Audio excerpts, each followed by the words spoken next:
Rasulullah bertanya, siapa wanita yang paling bagus? Wanita yang paling bagus. Wanita yang paling bagus tuh kayak apa? Kalau bahasa kita wanita yang paling cantik tuh kayak gimana sih? Para sahabat Nabi bingung menjawab. Ada yang ngomong mungkin dalam hatinya berkata, mungkin sholatnya ya, mungkin puasanya, mungkin semuanya pakai mungkin. Pada bingung, pada noleh ke sana kemari, tidak bisa menjawab wanita yang paling mulia itu seperti apa. Sayyidina Ali juga tidak bisa menjawab. Semuanya pulang ke rumah masing-masing. Sampai di rumah Sayyidat Fatimah Zahra, seperti kebiasaannya wanita solehah, kalau suaminya datang yang ditanya adalah dapat ilmu apa, bukan dapat duit berapa.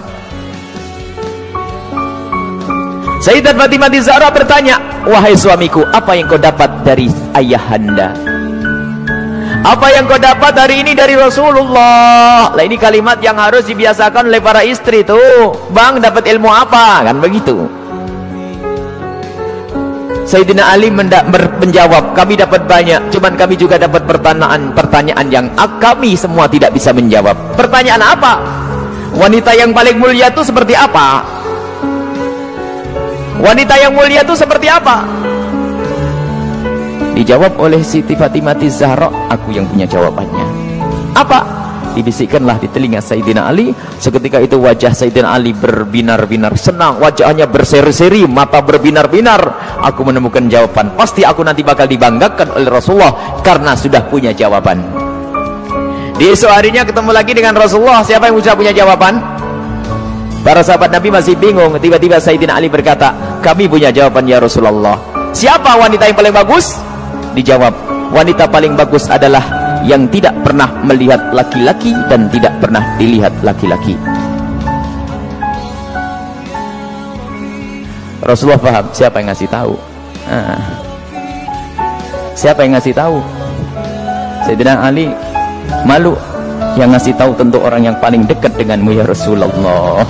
Sayyidat Fatimah Zahra yang membisikkan bahwasanya wanita mulia adalah yang tidak pernah melihat laki-laki dan yang tidak pernah dilihat laki-laki. Maknanya apa? Bukan tidak melihat seperti ini, maknanya apa? Kalau dilihat laki-laki nggak senang. Dan kalau ada laki-laki tidak penasaran siapa itu, oh hidungnya, oh bukan itu rendah. Dan wanita mulia adalah di saat dilihat laki-laki itu merasa tidak nyaman, bukan malah goyang pinggulnya yang dientahkannya. Ini wanita-wanita rendah, malu kalau dilihat. Kalau merasa ada laki-laki memperhatikan, merasa risih, itu iman di dalam hatinya, itu kemuliaan, itu wanita mulia. Itu maksudnya, bukan lalu menutup, tak boleh dilihat, aku harus kamar saja. Bukan, keluar dengan cara yang wajar, dengan mahram, dengan kelombongan wanita, dan danannya tidak pamer, yang sederhana. Akan tapi lihat, di saat diperhatikan laki-laki merasa risih hatinya. Kalau semua yang ada di tempat ini merasa seperti itu, itulah pecinta Sayyidat Fatimah yang sesungguhnya. Sekarang rusak zaman, wanita keluar semuanya pengen pamer apa yang ia miliki. Sudah begitu ngaku, aku pengikut Rasulullah, aku sering hadir marhabanan maulid Nabi, ribuan manusia yang datang, aku insya Allah dapat syafaatnya Rasulullah. Tapi nggak nyambung dengan Sayyidat Fatimah Zahra.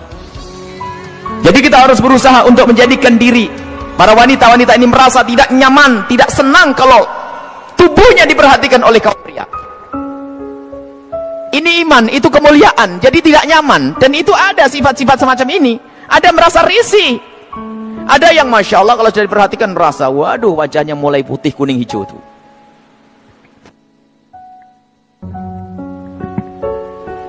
Ada kalau sudah diperhatikan laki-laki berubah semuanya, mulai cara berjalannya, mulai cara ininya masya Allah, sampai cara ngomongnya di model-model. Pasti itu wanita yang tidak pernah kenal Sayyidat Fatimah Zahra. Dan ini maksudnya tidak melihat dan tidak dilihat itu adalah menjauhkan hari hatinya rasa senang pamer dan dananya.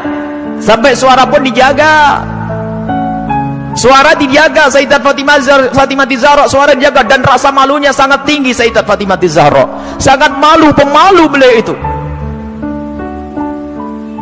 Pernah suatu ketika berada di teras rumah, bukan di teras karena rumah jangan dianggap kayak rumah kita. Sebab rumah Rasulullah dengan Sayyidat Fatimah Zahra kalau digambarkan, kalau Masjid Nabawi ini segede ini dulu tuh. Masjid Nabawi kurang lebihnya seperti ini, seperti Masjid Taqwa ini sebelum dikembangkan. Jadi rumah Rasulullah itu Rumah Sayyidat Fatimah Zahra ada 5x5 di situ. Seberangnya ada rumahnya Sayyidi Aisyah, di belakangnya ada rumahnya Sayyidah Saudah. Kemudian nanti istri Rasulullah yang lainnya ada dijajar begitu. Jangan dianggap rumahnya di kampung sana, di kota sini, bukan. Jadi rumahnya hanya kecil-kecil begitu. Sehingga ada fitnah yang pernah disebar bahwasanya Siti Fatimah Zahra pernah ditendang Sayyidina Umar bin Khattab. Ini kan fitnah pada Sayyidina Umar. Memangnya nggak ada yang denger yang lainnya. Kecil begini, kalau sampai Siti Fatimah sampai jerit-jerit nangis pasti kedengaran. Ada ya sekelompok orang yang berdusta mengatakan Siti Fatimah Zahra meninggal karena dipukul oleh Sayyidina Umar bin Khattab, perutnya sampai keluar. Ini lucu cerita ini. Dipikir rumahnya itu di kampung sana ya, kampung sini, bukan. Itu loh rumah Siti Fatimah. Kalau ada di sekitar masjid ini, mepet. 5x5, 4x3, rumahnya itu rumah dipikir rumah kayak apa begitu, bukan. Jadi rumah Rasulullah dan semua keluarganya itu kalau dikumpulkan hanya 200 meter. Allah. Dan sangat sederhana. Lah itulah, suatu ketika Sayyidat Fatimah Zahra berada di depan kamar, di depan rumah bersama Asma binti Umais. Asma binti Umais itu adalah bekas istrinya Ja'far At-Tayyar. Di saat itu ada jenazah yang lewat. Dan di saat ada jenazah yang lewat, tiba-tiba Siti Fatimah menangis. Dan menangisnya nggak kira-kira.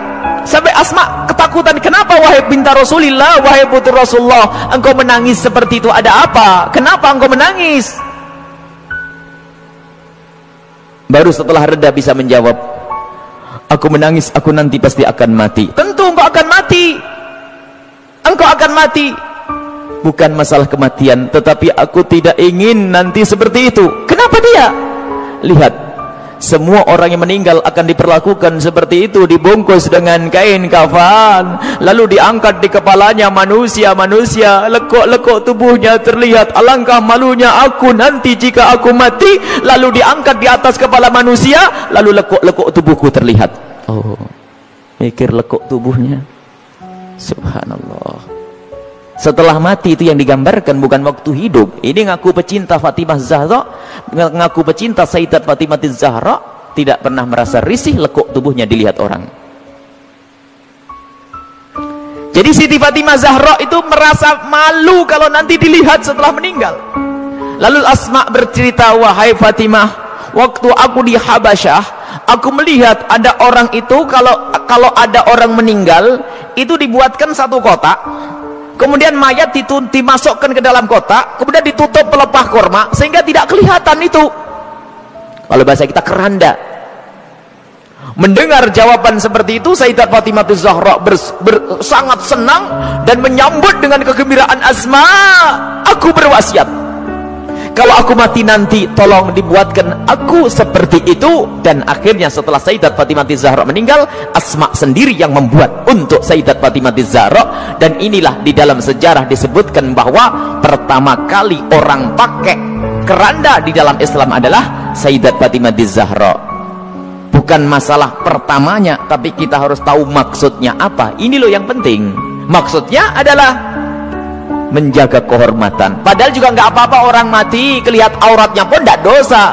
Orang meninggal tidak ditanya lagi oleh Allah. Akan tapi rasa malunya Sayyidat Fatimah Zahra sampai menghantarkan beliau untuk berwasiat kalau meninggal nanti agar dibuatkan yang demikian ini. Dan termasuk wasiat yang lainnya apa? Agar dikubur di malam hari.